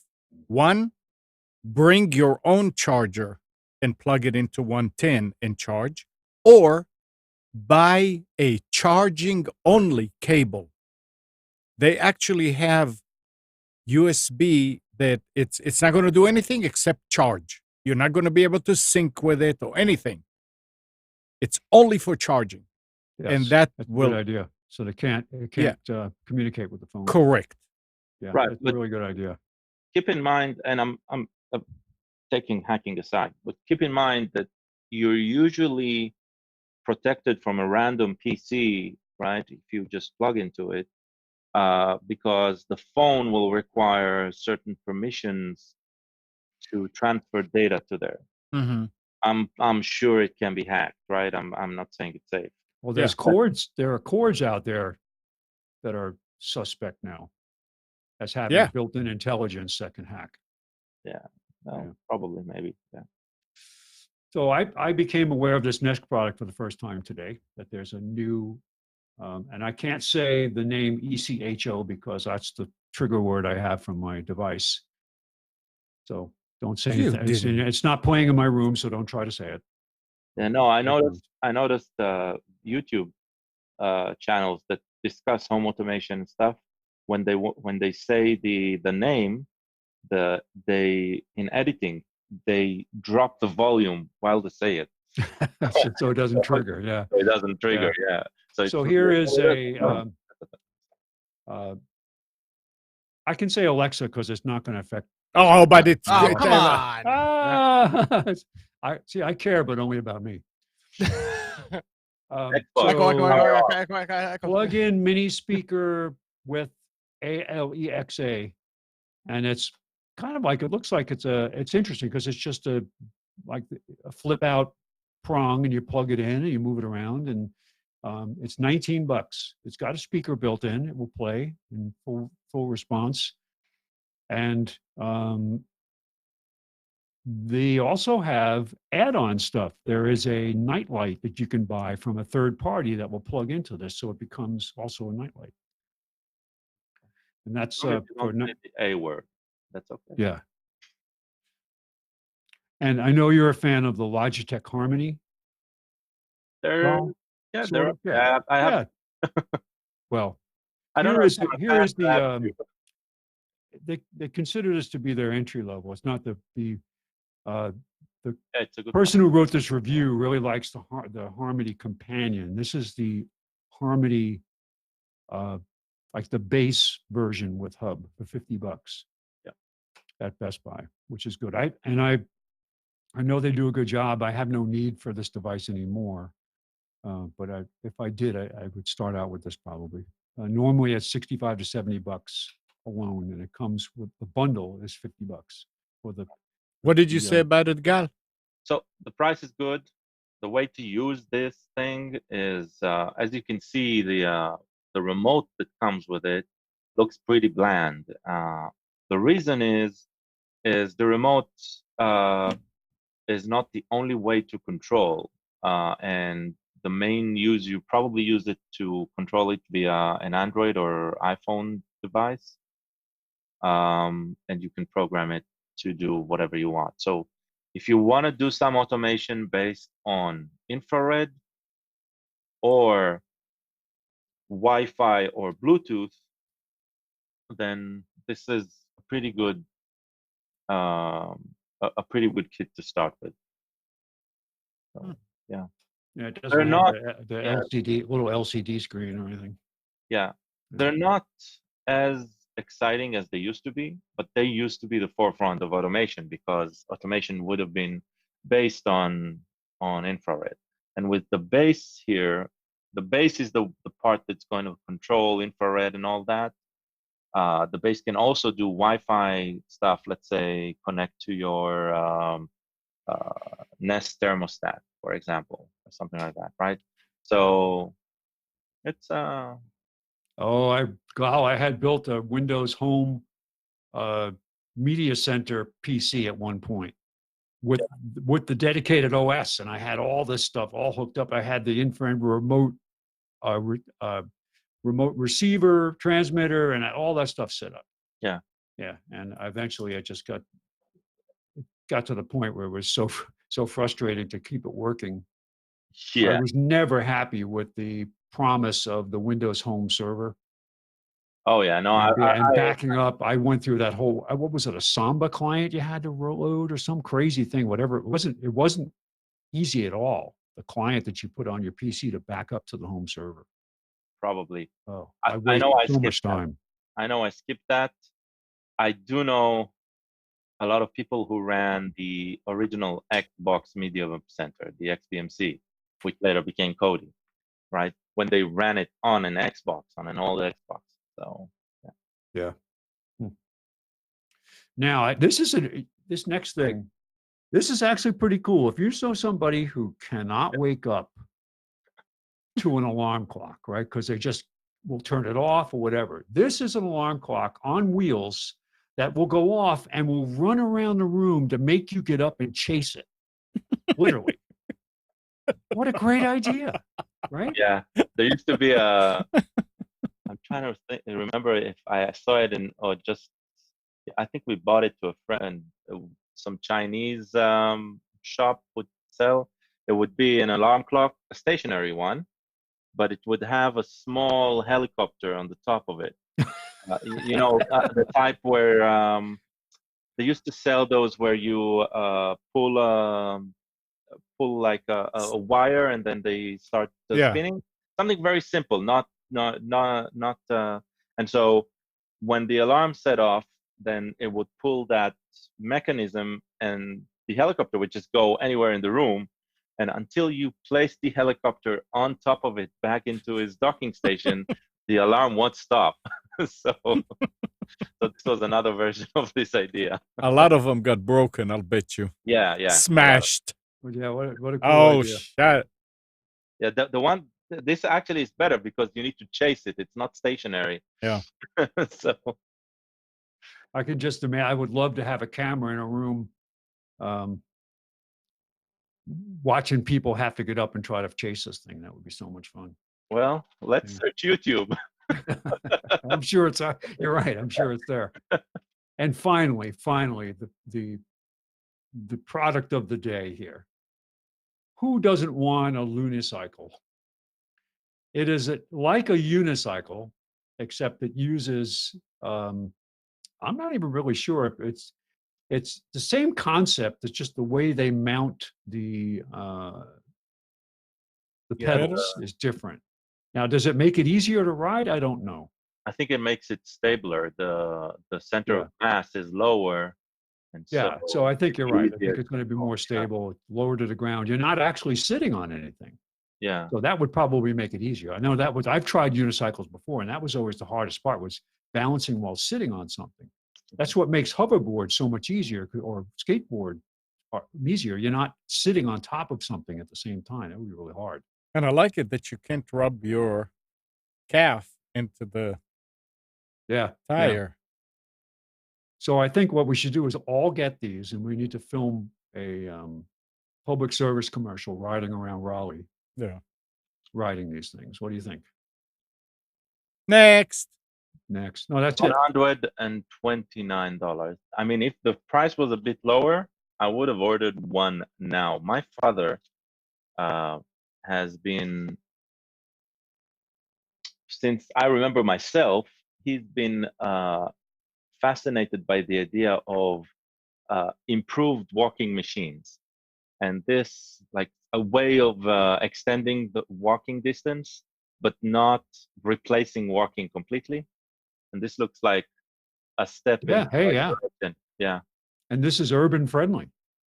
Yeah, you could actually do it on a a sidewalk and not destroy anybody. But if you look at if you go to the webpage, and there's not a lot of description here, which is kind of strange. Yeah, Amazon. Yeah, but and there's 22 ratings, and the ratings are. Yeah, I'm guessing it's not easy to control, and there's a learning curve. So it's not but it does seem interesting. Oh, there is a site. We do have a site. Yeah, I'd like to see some video of people riding it here. Yeah. But yeah, pretty interesting. Yeah, there's videos. Yeah, I'm gonna take a look when I'm done here. But that's it for Computers 2K Now specials for December 15th, 2019. Thank you, Spence. And make sure you spell my name right when you buy the stuff and send it to me, so that it doesn't get just diverted to someone else. Because we do like to test everything that we talk about, and we count on you folks out there to take care of shipping and handling and purchasing. Yeah, it doesn't look like, even the videos on the site doesn't look like it's easy. Yeah. Yeah, like everything else, you need to get used to it. Yeah. Very interesting. It says, so it's like getting up on time. Oh, that's the wrong thing. That's the description of the other thing. I saw it about exercise at the same time. I thought it was from this product. It was from the alarm clock. Actually, what you need to do is you need to strap this to the legs of the sleeper so they can't take it off. And the only way for them to get up and go get the alarm that's zooming around the room is to ride this around the room. Now, that would be good. That would be like a torture. Yeah. So. All righty then. All righty then. Let's see what else we got here.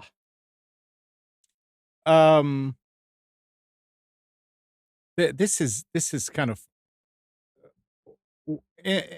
weird. Facebook said Thursday it will commit 130 million to support the efforts of its independent oversight board. This is coming from the Bay Area News Group. The funny thing about it is that group, that board, is not going to be in place or members announced until sometimes in 2020. But they already put $130 million to support the efforts. $130 million. They got to buy desks and computers. I'd like to be on that board. Probably Well, going to get paid a bunch. It's lip service. Yeah, exactly. That's what it is. It's a money laundering operation. Yeah. All right. Here's something a little more important. A vulnerability in millions of fully patched Android phones is being actively exploited by malware that's designed to drain the bank accounts of infected users. Huh? The vulnerability allows malicious apps to masquerade as legitimate apps that targets have already installed and come to trust. Running under the guise of trusted apps already installed, the malicious apps can then request permissions to carry out sensitive tasks, such as recording audio or video, taking photos, reading text messages, or phishing login credentials. Targets who click yes to the request are then compromised. Now, this is sort of like a social break-in. It's not technically you're doing everything right in a way. What it is if you have an XYZ app that you already been using for a while, and now there's an update for it. The update is compromised. And you say, oh yeah, I know that program. I've been using it. Oh, of course, yeah, go ahead. Well, geez, how do these things make it into the quote-unquote app store, Play There's no Store? review process on Android? The what? Well, Review process. the review process is only after the fact. It's like an automated scan or whatever. Yeah. So that means that you really need to, if there is an update, you need to go and read about it and find out. And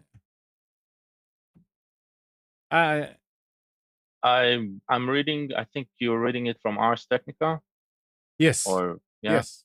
And there's an update, and a lookout representative, which I don't know what that means, said none of the 36 apps it found was available in Google Store. So the apps, the malicious apps that were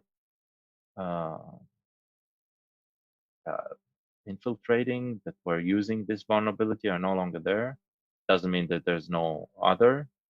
But yeah, I agree. If there's a way, if one thing, since the first major breach, what was it, 4 years ago or something like that, was with the Play Store came out, one of the things that Google set in place was something called Play Protect.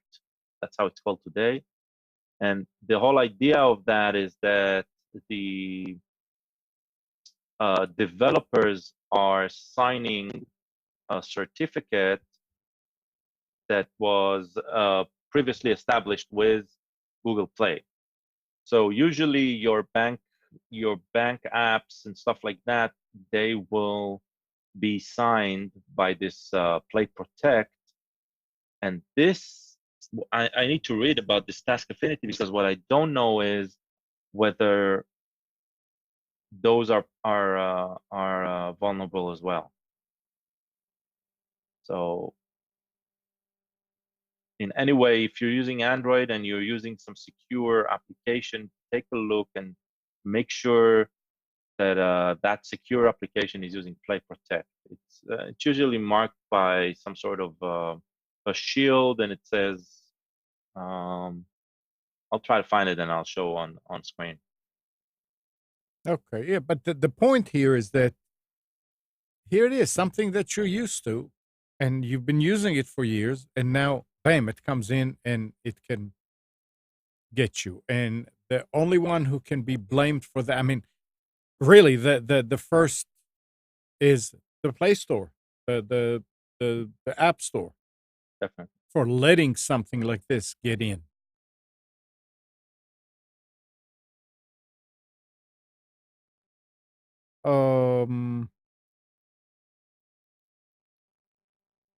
Let's see what else. How would you like this to be in our area? Customers in China who buy SIM cards or register new mobile phone services must have their faces scanned under a new law that came to effect last week. China's government says the new rule, which was passed into law back in September, will protect the legitimate rights and interests of citizens in cyberspace. It can be seen as part of an ongoing push by China's government to make sure that people use services on the internet under their real names, thus helping to reduce fraud and boost cybersecurity. On the other hand, it also looks like part of a drive to make sure every member of the population can be surveilled. Can you imagine having you go to get a cell phone and say, wait a second, we have to take a picture of you. We have to scan your face. And it goes into a government database. Well, you can't get phone subscription here in the US without giving your social security number, right? I don't know. Really? I mean, you can buy prepaid, but you cannot get a subscription, right? Huh. I don't Yeah. know. It's been so long. I don't remember. Yeah. But I trust. I don't know if it's law, but it's the practice everybody does.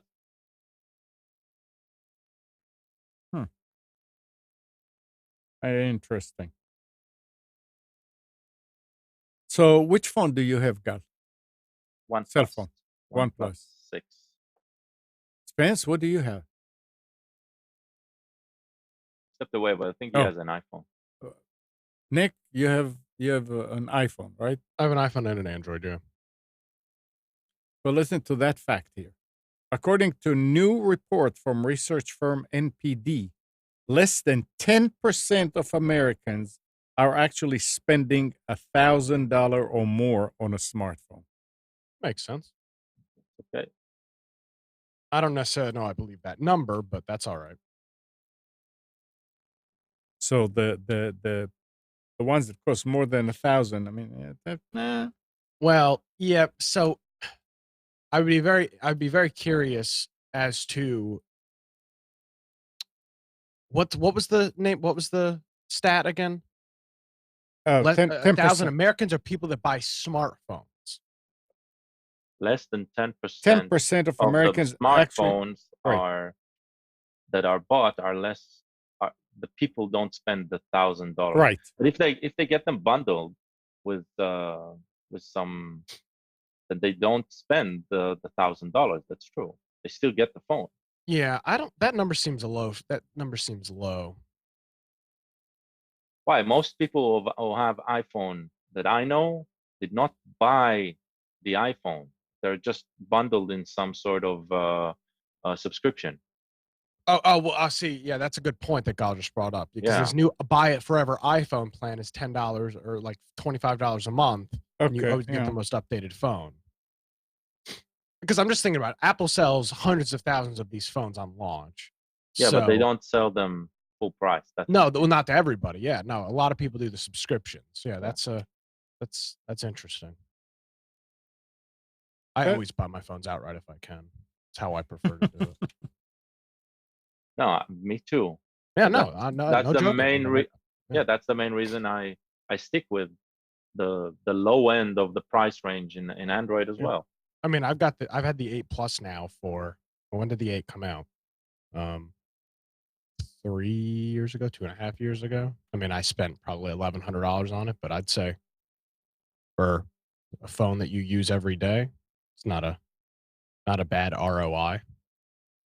But that's okay, Nick. This only means that you're part of the 10%. No, I mean, I'm part of the 1%, which is fine. I am the 1%. And you know what the article could be? And anybody that has a smartphone is part of the 1% globally. So there you go. There's your article. All right. Globally. I don't know. This is Americans. Yeah. Yeah. So it's fine. Yeah. AT&T doesn't want its home internet speeds to be measured by the Federal Communication Commission anymore. Of course. And it already convinced the FCC to exclude its worst speed test results from an annual government report. AT&T this year told the commission it will no longer cooperate with the FCC's Sam Knows speed test. This is from the Wall Street Journal. Your internet provider likely juiced its official speed scores, they say. AT&T already convinced the FCC to exclude certain DSL test results from last year's Measuring Broadband America report. The reports are based on the Sam Knows testing equipment installed in thousands of homes across the U.S. And they said that they had better tests that are more accurate. I don't know. But it's interesting. They're saying that that test is not good. That Sam knows. Well, any test that is that the parameters that it's testing are predictable, right? Can be manipulated. So it's like in high school, teaching for the test or teaching for knowledge, right? Yeah. Like it's the same thing. Yeah, I don't know, but I have no opinion yet. I don't know enough about it.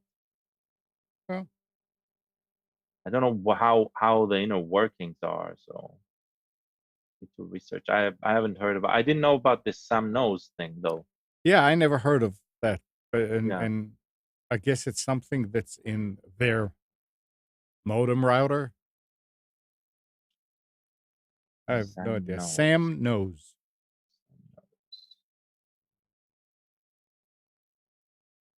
But here, Nick, we're talking about $1,000 phones. At TechCrunch Disrupt Berlin, Samsung's electronics president revealed the company has sold 1 million foldable Galaxy Fold smartphones. Estimates from October pegged sales at that time at 500,000 units. And I think that the point is we're selling 1 million of these products. There's 1 million people that want to use this product at $2,000. That's gonna change those stats of Americans don't want to buy. But of course, these things may not be selling that much here. They probably in other countries. I see a story. I just see a 2,000. story this morning saying that they didn't really sell 1 million of them. Oh, okay. And that, well, I got to read more into it, but the headline was, "Just kidding, Samsung hasn't sold 1 million Galaxy Folds after all." And that was dated today. Okay. Well, I would have thought that they issued the stats in a conference, right? Yeah. So there's a good chance that those millions was purchased from Samsung for, suppliers, but hasn't yet reached the end customer. So that's also actually possible. The real reason is actually the folding phone is made up of two separate phones that are taped together. That's why it's $1 million. They sold 500,000, but it really was 1 million units. they have a double SKO deal. SKU. Yeah. Yep. And we were talking about Roku. More than 30 million people use a Roku device to navigate the constellation of streaming TV services.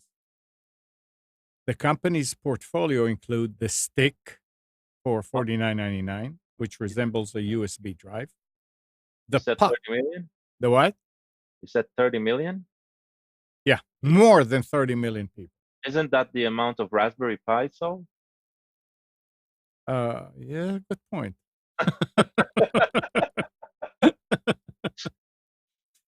And then they have the puck, which is $80, a black square with smooth edges and minimal detailing, and a $400 smart TV with Roku's operating system. The more expensive options offer better image quality and such features as extra digital storage spaces. As the era of cable and satellite TV dims, Chief Executive Officer Anthony Wood says Roku is poised to keep capitalizing on the boom in streaming video. It's an independent player that can work well with all the entrants, including new services from Disney and Apple and forthcoming ones from AT&T and Comcast. It's satisfying to see the world be all in on streaming, he says, but that's nothing but excellent for Roku. Many investors on Wall Street agree. The company's stock is up more than 300% this year, and Roku is valued at over $17 billion. Having built the dominant box, Roku is under siege from companies that recognize the value of its business model. Google sells a competing smart TV operating system. Samsung sells more than a dozen smart TVs that don't use Roku's operating system. Comcast is giving its internet subscribers a free streaming box. AT&T is offering a box for its customers. Apple is investing billions in streaming shows designed in part to strengthen the appeal of its hardware. But Roku's biggest challenger is Amazon.com, which is vying for tie-in deals for its Fire TV with smart TV manufacturers and battling for supremacy in international markets. So in September, it announced a major expansion in Europe where Roku is less dominant. But Roku is a player then.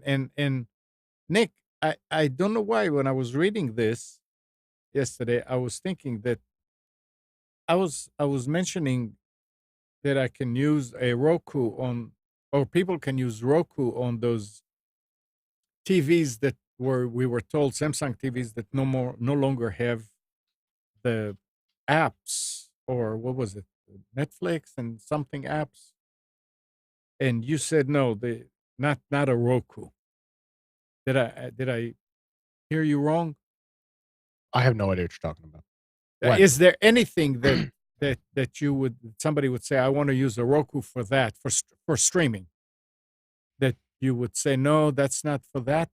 I mean, is it limited in any way? I know you know about the Roku. If you're trying to cast things to your computer, if you're trying to cast things to your TV from your computer, that's a Chromecast thing. Roku doesn't do that very well. Okay. If you're trying to use like the YouTube app, that'll work. But if you're trying to cast your desktop, Roku's not going to do that. You have to use a Chromecast.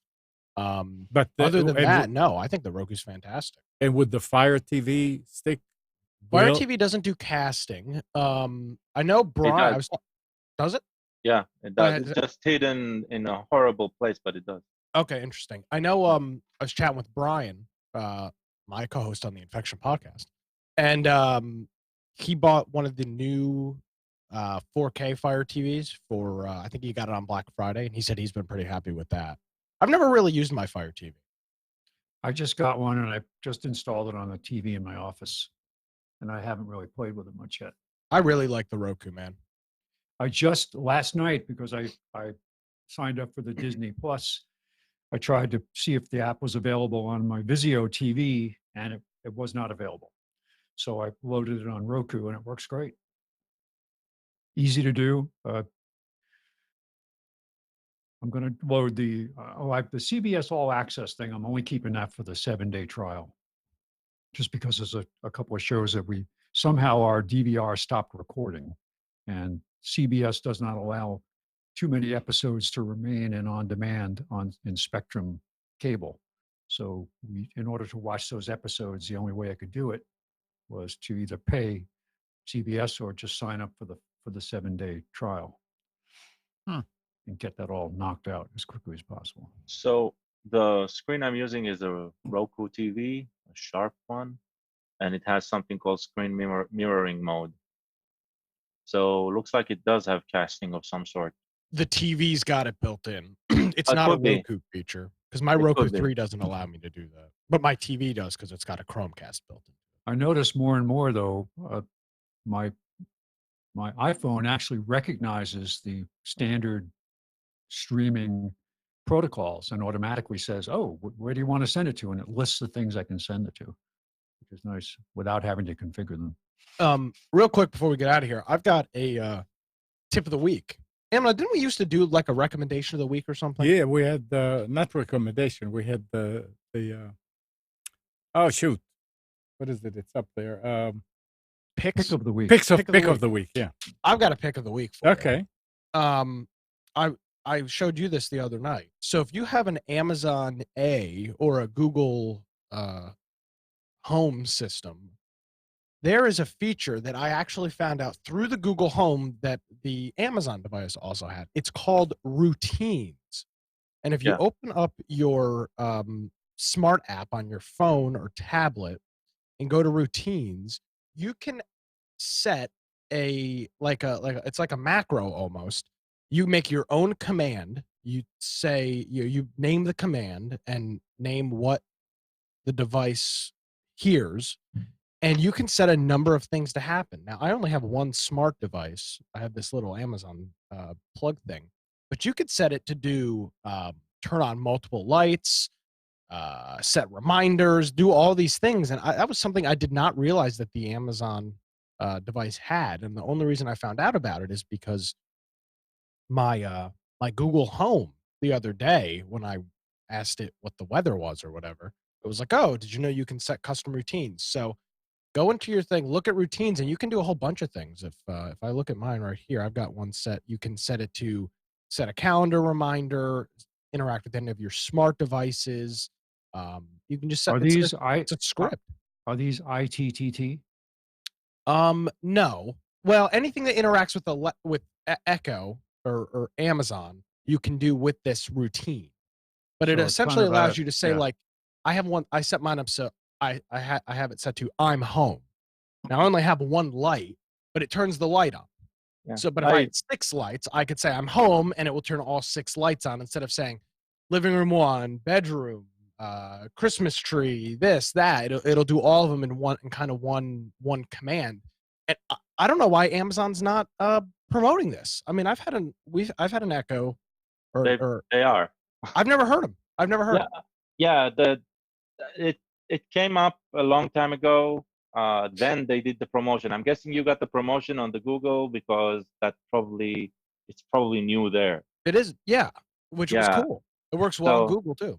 Yeah, so Amazon had it for a while now. Yeah. So I don't know why for when I'm leaving the house, it shuts down all the lights, it locks the door if it's unlocked, right? All that stuff. So it's annoying that, every morning I ask my Amazon device what the weather is every single morning. Right. not once has it ever said, "Oh, did you know you can create a routine?" Within like 5 days of asking Google, because every day I ask both of them just to see what the difference is, and how they respond to it. Because I try asking it, in maybe a little bit of a different form. But within 5 days of asking Google, it said, "Hey, did you know that you could set a routine that will," and so I set one up on there, and now it tells me the weather, the time, tells me that traffic from my house to work, and then plays a news flash. So, but Amazon's never recommended that to me, which I was pretty disappointed about, because it's kind of buried in the app. I mean, yeah, probably, but I do remember. So my wife uses the A word to set up an alarm, and every night she tells it the alarm. That's the way she likes it. But Amazon, every once in a while, she says, "Hey, did you know that you can set up a recurring alarm?" Yeah. Right, and stuff like that. So I don't know. I mean, it's there. Yeah, it's a cool feature. I'm sure most people don't know about it because it's. I set up. It really works good. I set up one that says "Clean my room," and I leave. I come back. My room is clean. Well, if you have a Roomba, that might even be true. Might even be true. Make my bed. Yeah, make my bed. You need to wake up, Spence. Yeah. You can have it send a text message to somebody, Spence. If you know. That's right. Amazon has a pretty cool. If you have a smart home connected to your Amazon Echo, then it has the guard. If you don't know what that is, right? And one of the cool feature of the guard is that it can switch on and off the lights in the evening at random, creating a presence from the outside, right? It seems like somebody's in the house. It's got a glass break sensor apparently, and have you tried any of that? I'm going to activate it because I'm soon gonna be on a long leave out, so I'm curious. Exactly. I'm gonna try it. I'm gonna set it up and then play a glass break effect on my phone. I'm wondering what it does. Does it just pop up on your app? Like a notification? It sends you. Yeah, exactly. It sends you notifications. Yeah. Interesting. I want to give that a try. Yeah. Oh, Gal, did you get your Google Home? Not yet. Okay. But it's probably on the way. Anybody that has Spotify Premium, not student, and there's another version, not a family. The family share is fine. I'm family, but only one in the family. Whoever's actually paying for it. Exactly. You get a free Google Home Mini, totally free, including shipping. Including shipping. So it's a $50 device, and the shipping is free. And all you do is you buy it through the Google, which I'm sure you already have set up, Gal, because of the App Store. Your Google, your address and whatnot on your Google account. And it just shows up. Mine took a couple of days to show up, and it was there. Yeah, I did it on the website, so didn't need to use the phone. Nothing. Yeah. Anybody have any recent experience with Dish Network? I have not. I have a story to tell that I don't even know if it's relevant or not, but it might be of interest to some people. I have a customer who is a Dish Network subscriber and was also a fan of one of the local University of North Carolina TV stations that are broadcast as the main channel, and then with digital TV, they now offer 3 other sub-channels of different content. And for a long time, the Dish receiver actually had them as local channels, but they did not go through the antenna. So I got a call from this person saying they so missed these channels. One was for their grandchildren, and another was another series of shows that they like to watch, that they weren't available. They couldn't get them anymore, and wanted to look into cutting the cord. So I went over there, and she wanted to know if I could figure out if the antenna that she had would work for getting these channels. As it turns out, me not being very familiar with Dish, the tuner that she has, which is a DVR, also has an antenna input. And the purpose of that was for the original problems they had with Dish, where they could not offer local channels. So you would put the antenna up, and it would then add those channels to your menu on the dish receiver, it just would show an antenna icon instead of a satellite icon. So it turns out that Dish admitted that they dropped those channels. They were no longer providing service through the satellite, but all you had to do was go in and re-scan the antenna and discover those channels, and it automatically adds them to the menu. And on the menu, because it's part of the receiver, it also will record them for you, even though it's over the air, which I thought was pretty slick. I'll tell you why they probably went away. What? Repack. They probably, because they're doing the digital TV repack right now. Everybody's going to have to do this if you get things over the air. The channels are moving their physical frequency. Their virtual channel number is going to stay the same. Right, yeah, because they're retooling, that's right. 6.5, but with the repack, they may have been getting that channel over the air the whole time, and with repack, they just needed, was the antenna already hooked up? Yes. Okay, so they the antenna came right to the receiver. Yeah, so then what happened is they moved, they with the repack, they moved physical frequencies, and they had to that's what I suspected. Yeah.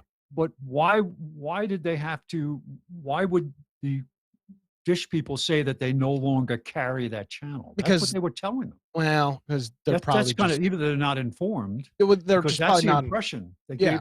They gave this user the impression that, oh, you can't get that with your Dish receiver anymore, which is not true. Yeah. Well, that could just be their boilerplate response for channels, local channels that aren't available. First of all, they were completely correct, because he was asking a specific question of how do I get channel, I don't know, 135 or whatever, right? Back on. That's what they know, because they're using some sort of catalog. They probably don't even know that the local channel, what content they have. So their response was like this automatic, no, we don't, because that channel is no longer in their list or whatever. And what you said was rescan, right? So it moved.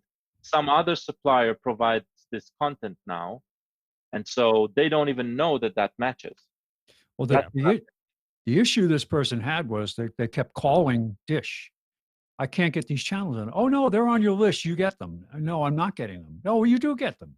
And finally, so that's exactly after she got to like the third level of support, the person actually admitted, no, you don't get them anymore. And that's why she called me. So, and then it turns out, yes, you do get them. It's just a little bit different setup now.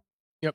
Make sure with the repack, you're scanning. If you lose a channel for, obviously there's always technical issues that could cause a transmitter to be off the air. But if you don't have a channel after a day or two, make sure you do a rescan, because with repack, all of the most of the physical channels are moving because the FCC sold that Spectrum. Yeah, Spectrum. Is that for the 5G rollout?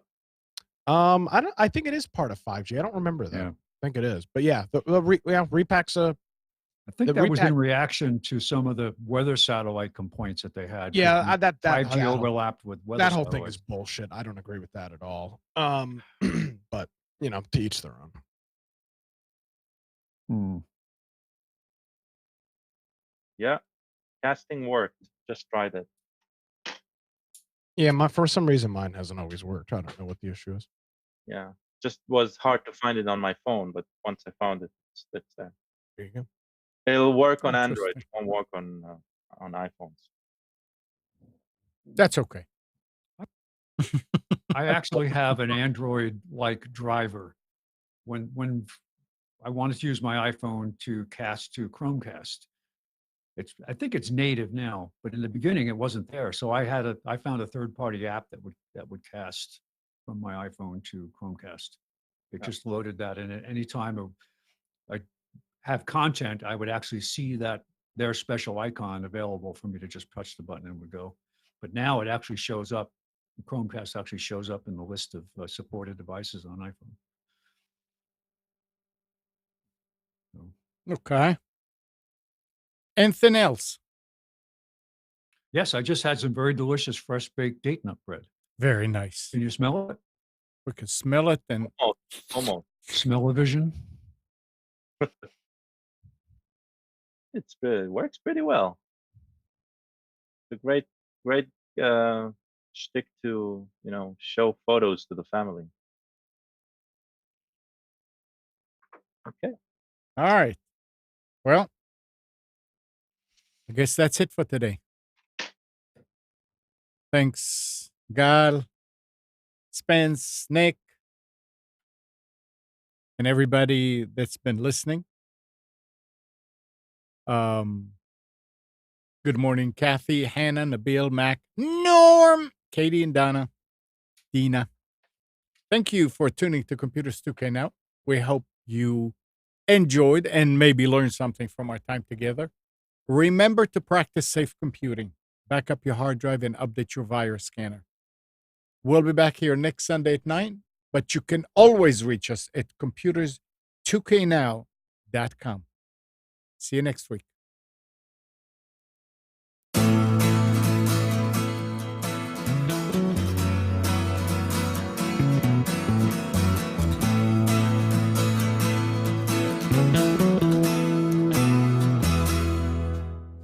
You are tuned to the Nissan Communications Network. If you tuned in too late, you can always watch each program in its entirety or download an MP3 audio file of it in the archives section at nissancommunications.com. Don't forget to subscribe to our YouTube channel, follow us on Twitter, and like us on Facebook. Sponsored by Telestream's Wirecast software, StreamingGear.com, Carolina Apparel, and DeltaForce.net.